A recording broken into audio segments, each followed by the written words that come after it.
भारत के सबसे अमीर किसान। नंबर 1, प्रमोद गौतम। प्रमोद गौतम, जिन्हें आज एक सफल किसान के रूप में जाना जा रहा है, पेशे से ऑटोमोबाइल इंजीनियर थे। उन्होंने 2006 में खेती करने का फैसला किया, जिसके बाद उनकी जिंदगी पूरी तरह बदल गई। प्रमोद गौतम ने पारंपरिक खेती करने के बजाय बागवानी करने की सोची और उसके लिए अलग रणनीति तैयार की। प्रमोद ने तकनीक की मदद से खेती करने का फैसला किया और 2007-08 में उन्होंने पूरी तरह से कृषि पर ध्यान केंद्रित किया। आज के समय में वो खेती कर हर साल लगभग 1 करोड़ और अपनी कृषि उपज से अतिरिक्त 10 से 12 लाख रुपए कमा रहे हैं। नंबर 2, सचिन काले। नागपुर के मैकेनिकल इंजीनियर सचिन काले ने बिजली संयंत्र में अपना करियर शुरू किया, जिससे वह प्रतिवर्ष 24 लाख रुपए का अच्छा वेतन कमा रहे थे। लेकिन बाद में इस आराम की नौकरी को छोड़कर वह खेती किसानी की ओर निकल गए। सचिन काले ने कॉन्ट्रैक्ट फार्मिंग को लेकर काफी रिसर्च की और साल 2014 में अपनी खुद की company innovative agri life solution private limited शुरू की।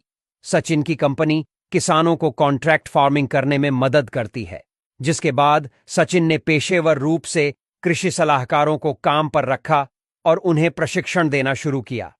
आज सचिन की कंपनी करीब 137 किसानों की 200 एकड़ से ज्यादा जमीन पर खेती करती है और साल में करीब 2 करोड़ का कारोबार करती है।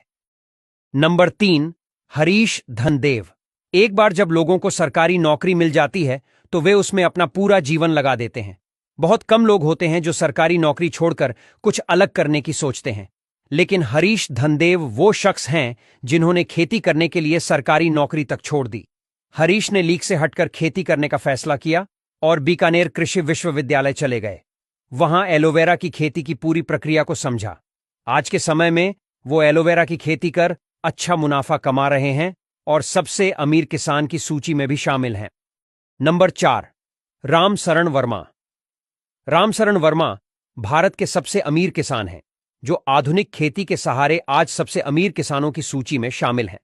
इसके अलावा वह अपने राज्य में एकमात्र किसान हैं जो इन विधियों को छोटे भारतीय किसानों और ग्रामीण क्षेत्रों तक ले जाते हैं। रामशरण वर्मा को उनके प्रयासों के लिए विभिन्न भारतीय कृषि पुरस्कारों से भी सम्मानित किया जा चुका है। उनकी कृषि पद्धतियों का अध्ययन किया गया है और राज्य भर में दोहराया गया है। 2019 में उन्हें भारत का चौथा सर्वोच्च नागरिक सम्मान पद्म श्री पुरस्कार भी मिला है। नंबर 5, राजीव बिट्टू। राजीव बिट्टू पेशे से चार्टर्ड अकाउंटेंट होने के साथ साथ एक पूर्णकालिक किसान भी हैं। उनके मुताबिक चार्टर्ड अकाउंटेंसी प्रैक्टिस से ज्यादा पैसा खेती में है, जिसके कारण उनकी रुचि कृषि में अधिक हो गई। 2014 के मध्य में राजीव के पास तरबूज और खरबूजे की अच्छी फसल हुई थी। हालांकि मुनाफा उनके निवेश जितना संतोषजनक नहीं था। नतीजतन उन्होंने संपत्ति को छोटे भागों में विभाजित करने और प्रत्येक भाग से अपने निवेश और कमाई का आकलन करने का फैसला किया, जिसके बाद वह खेती से अच्छी कमाई कर रहे हैं और आज के समय में वह अमीर किसानों की लिस्ट में भी शामिल है।